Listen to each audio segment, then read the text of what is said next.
예, 안녕하십니까. 성서나라 송은건 목사입니다. 이 정철성 표준아적 발언과 노인들에게 대망을 열어주신 김형석 교수에 대해서 한 번 더 말씀을 올리고자 합니다. 이 페미니즘 운동이 우리 시대에 있어서 남녀 갈등, 그러니까 남성의 그 혐오, 여성 혐오 갈등을 이렇게 짙은 그 그림자를 드리고 있는데요. 여기서 이어서 이 성갈등 이런 것에서 이어서 이제는 돌고 돌아서 세대 갈등을 본격적으로 일으키고 있는 또 그런 시대가 되었습니다.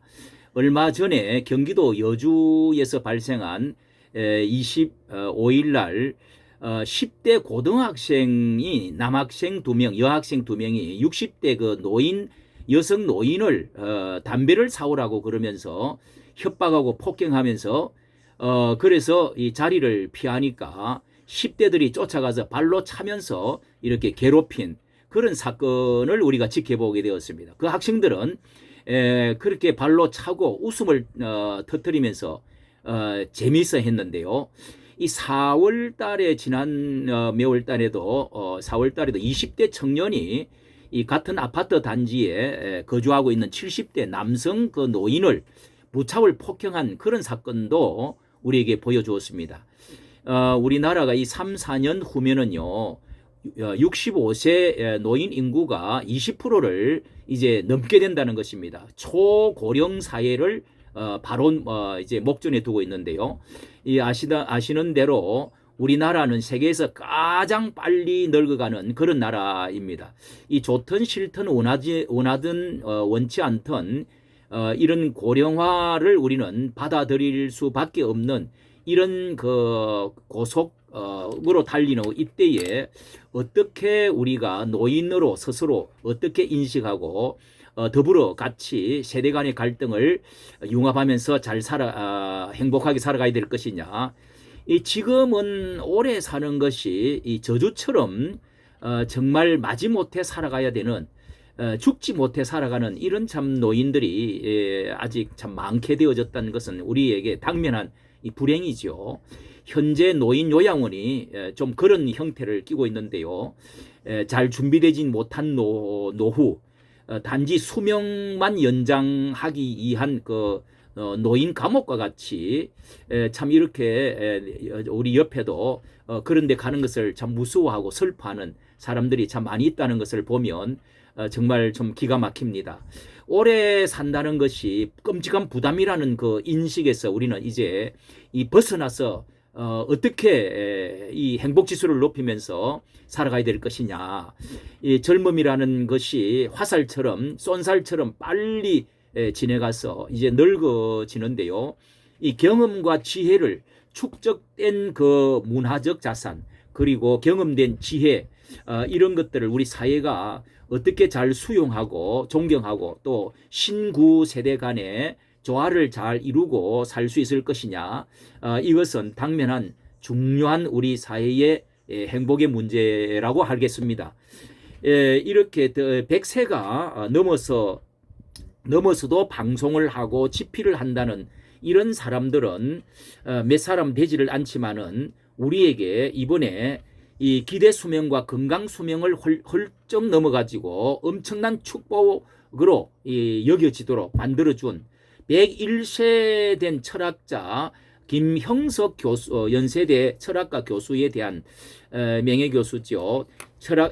이 이야기는 정말 100세가 지난 후에도 이분은 5건의 책을 출간을 했다고 하는 것입니다.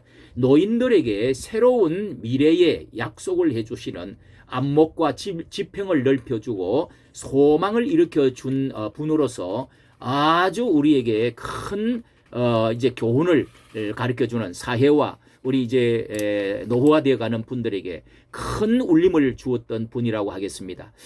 정말 1960년대, 70년대는 이 참 철학이 융성한 시대였습니다.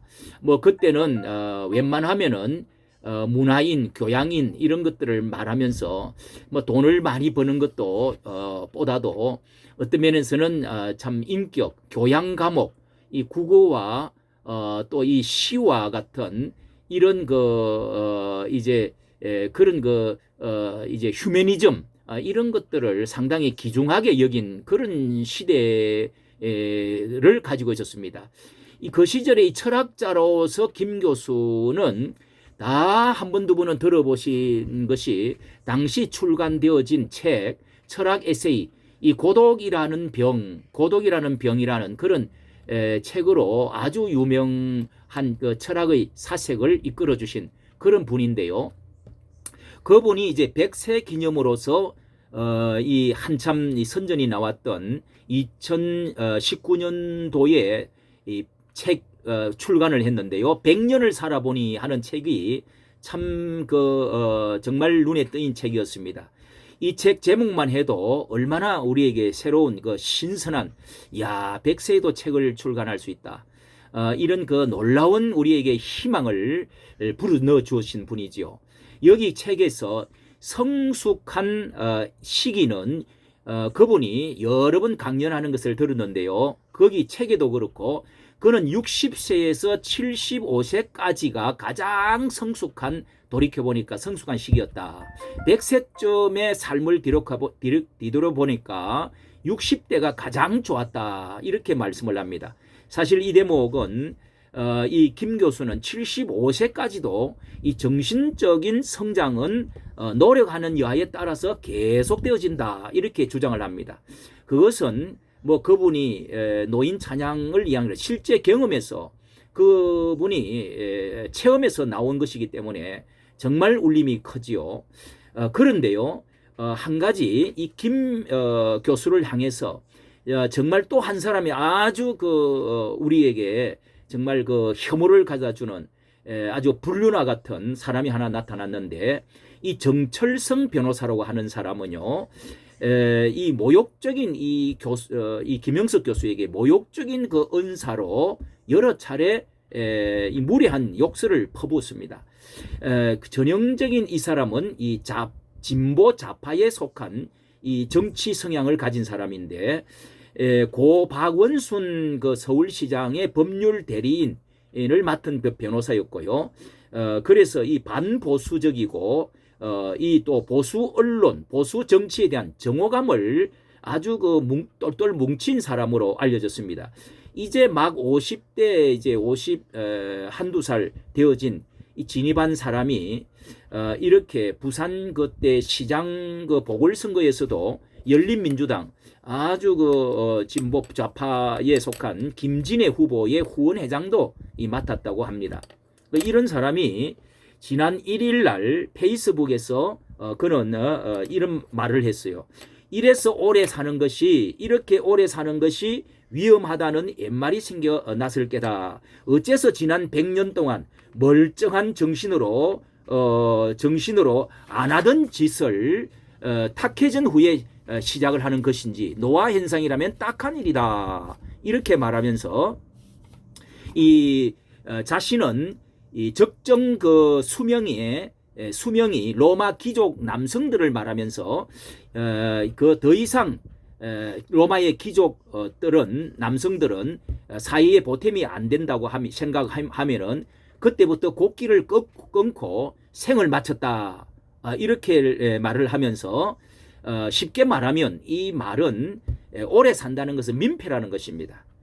그리고 스스로 고려장해서 참으로 이 목숨을 끊으라 죽으라는 말입니다. 이 얼마나 모욕적인 은사, 이 패륜적인 은사입니까? 정말 지금 우리 한국의 노인들이 65세 이상이 지금 800만 이상 된다고 하는데요. 정말 모욕을 해도 이런 큰 모욕이 없죠. 정치적 입장이 다르다고 해서 선과 악을 노인과 젊은이를 이분법으로 편을 갈라서 이렇게 저주를 퍼붓는 이런 사고방식, 이런 것은 참 다 그런 것은 아니겠지만은 이 좌파적 사고를 가진 사람은 아버지도 없고 할아버지도 없는 어떤 인륜 존중 사상, 인간 존중 의식, 이런 것들이 많이 결여되어 있는 것이 아닌가 이런 생각을 하게 되고요. 특히 지금 우리 현대인들 가운데 특히 젊은이들 그리고 지식인들 중에서도요 정말 높은 자리에 많은 수입을 얻고 많은 이렇게 법률계나 이런 머리는 좋아가지고 뇌는 잘 발달되었는데 마음과 인격은 이제 제대로 발달시키지 못한 성장치 못한 미성숙한 사람들이 참 많이 있다는 것이 우리 사회를 슬프게 만드는 불행하게 만드는 것입니다. 50대 초반 된 사람이니까 곧 60이 10년이 넘으면은 이제 노인이 되겠죠. 자신이 어떻게 되어질지를 모르는 이런 이제 참 단견적인 눈이 감긴 이런 사고방식 이런 것은 공산주의 사회도 이런 것이 조금 우리가 학대에서 생각해 보면은요 인간을 물질화돼 있고 영혼이 없다 이렇게 근본적으로 그렇게 주장을 하기 때문에 이 노인의 쓸모없는 이런 사람들 이런 것들에 대한 인간 어떤 인격 이런 존중에 대한 결여 이런 것이 얼마나 잘못되어 있는지를 가르쳐 주는 것입니다. 그러므로 우리는 어떻게 하든지 지나친 좌파 그리고 공산주의 이런 학습을 받은 사람들은 이런 사상이 얼마나 무서운지를 알아야 됩니다. 성경은 말씀을 하지요. 성경은 노인의 흰머리 앞에 일어서라 이렇게 말합니다. 노인을 아주 공경하라. 내 부모를 공경하라. 이런 말씀들이 얼마나 그리고 인권 존중 이런 사상이 그 인권과 박애 이런 것이 천부로부터 주어진 하나님의 고유한 인격 이런 것은 하나님의 형상으로 지어진 하나님의 사람으로 우리가 하나님의 신이라고 예수님도 그런 말씀을 했습니다.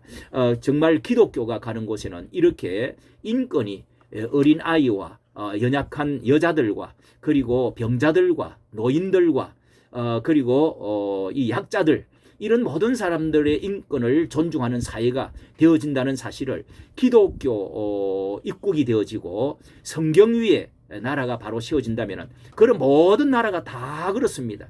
민주주의가 어디서부터 출발되어졌습니까? 이제 아테네에서부터 시작이 됐다고 하지만 이 모든 것은 발달이 다 성경의 서구적인 발달로 이렇게 이루어져 가고 있는 것입니다. 오늘 이까지 정치해 주셔서 감사합니다.